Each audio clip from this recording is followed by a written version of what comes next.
Hello and welcome to the Growing Healthy Families podcast. I'm your host, Dr. Scott Haggerty.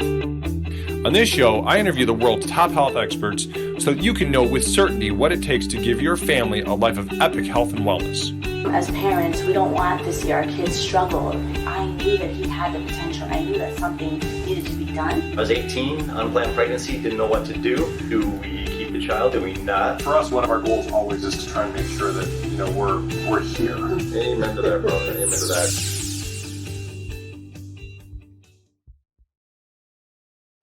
Hey, moms and dads, and welcome back to the Growing Healthy Families podcast.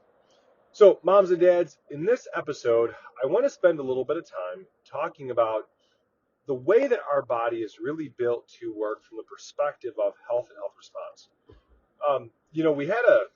We had this holiday weekend with this tremendously fun Thanksgiving and lots of activities.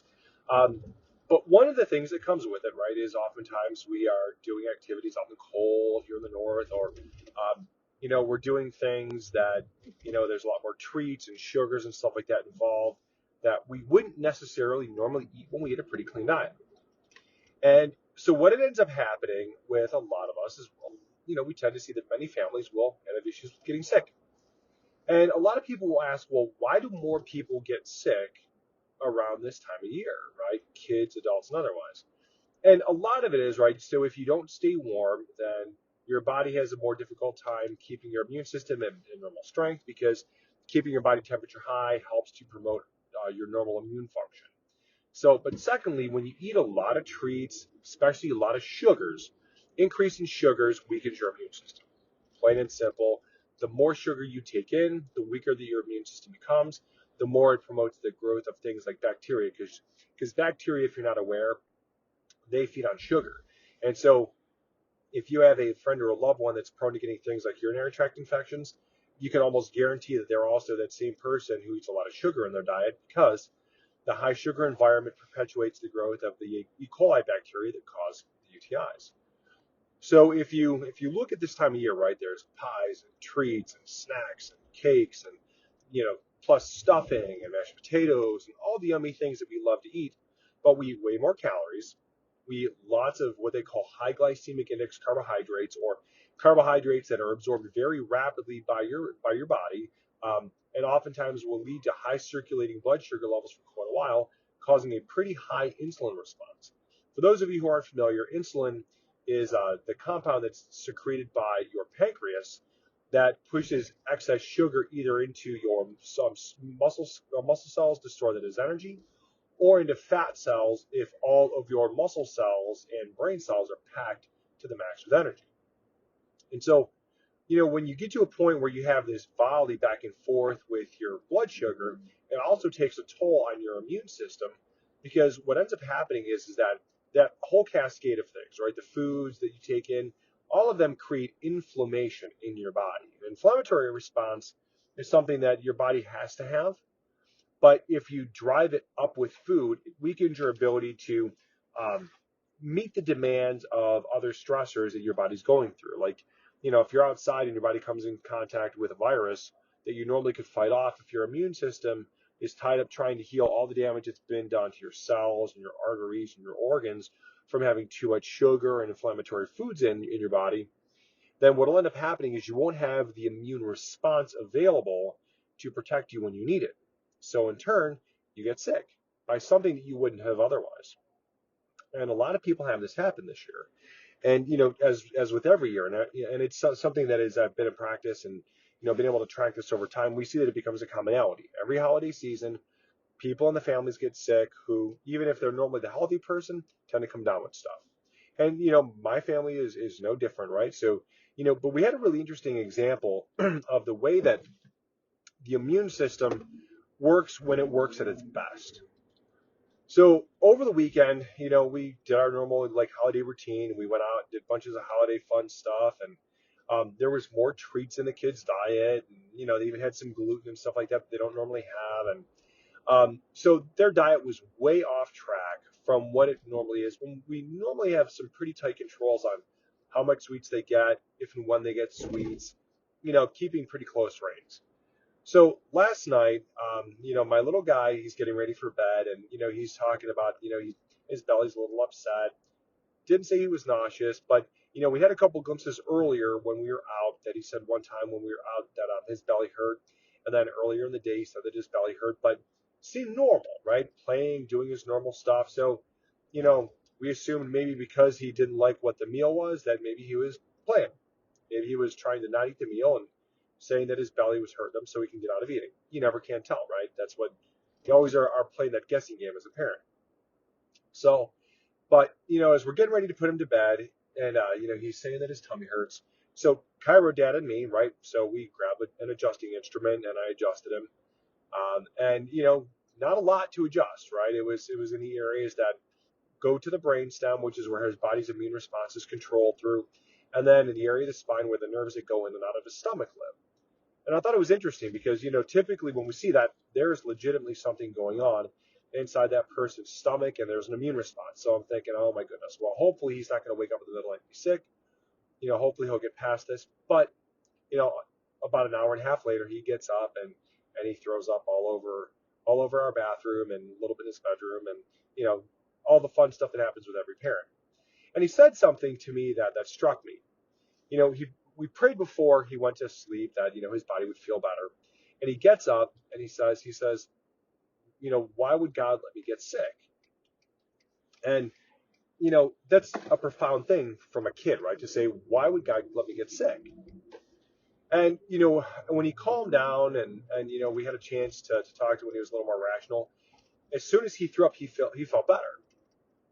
And, he when we could talk to him about it, I said, listen, buddy, I said, I know that we don't like feeling sick, right? But when your body has that kind of a response, right, you get sick and all of a sudden you feel 100% better. So that great immune system and that great nervous system that God gave you. So when your body senses something, when those nerves in your stomach and your body sense something in there that's harmful and you get sick, so your body was getting rid of something that could have potentially made you much sicker. So when God did that, right, when he built your body, he built it with this amazing response so that if there was something in you, when your immune system and your nervous system works the way they should, and if there's something in you that can make you sick, then your body's going to get rid of it by trying to get you sick, making you vomit. And, of course, no one likes to hear that response, but it's true, right? One of the very first things they teach in chiropractic school is a very similar analogy, and I'm going to throw this out here to all of you. So they throw out this scenario. There's two men at the same restaurant eating together. They both eat the same food, and both of them are infected with food that can give them food poisoning. So the first man, he gets sick within a few hours after eating the food. The second man, he gets sick a few days later. Which man is healthier? And our normal reaction oftentimes is, oh, well, the man who got sick a few days later, man, he was fighting longer. In reality, that's not true. That man who had it inside of his body for several days, that virus or bacteria, whatever he was exposed to, had days to do damage to his body. Whereas the person who ate it and got sick within a few hours, the second that his body detected something that was in him that was potentially harmful and he vomited, it was this really amazing, profound, powerful immune response that the innate intelligence of his body created right away to get him back to a state of better health. And so, we don't like symptoms. No one does. No one likes to be sick. No one likes to vomit. But when our body says there's something in there that's potentially harmful and we vomit, we should be thankful for that response as much as we hate the way that it feels and, unfortunately, the mess that it creates. But, good thing is that, like in my son's case, he was able to have that response and get back to feeling a million times better almost instantaneously just because of the fact that his body was able to get out whatever was causing him, potentially going to cause his body harm, get it out right away. That's a pretty neat thing when you think about it, that his little body, his young, awesomely healthy body, was able to do this thing and get him better, and he was back to 100%. He got up this morning, felt great, and I asked him, because he lost a full hour of sleep, so instead of getting his normal 10 hours of sleep, he's down to 9, because he was up for an hour getting showered and cleaned up. I asked him, buddy, how you feeling this morning? He's like, I feel great, Daddy, like nothing ever happened. And, that's a really amazing thing when you think about it, that a child's body can turn the corner that quickly right, can rebound and feel awesome after vomiting last night at 11 o'clock. And, an hour or so he's up, feels fine after he vomits. And the next morning he feels like nothing ever happened. That's the way that our immune systems are built to work, right? And moms and dads, oftentimes it doesn't work that way for many of us. In our practice, we talk about, the really significant importance of having a healthy nervous system because the nervous system controls the immune system. But a lot of times it doesn't make a lot of sense if you don't have context, right? Why do those two things work together?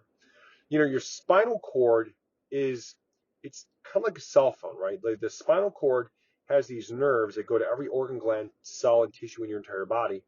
And imagine kind of like your brain is this master controller that's getting all these cell phone conversations with updates and monitoring of every part of your body at all times.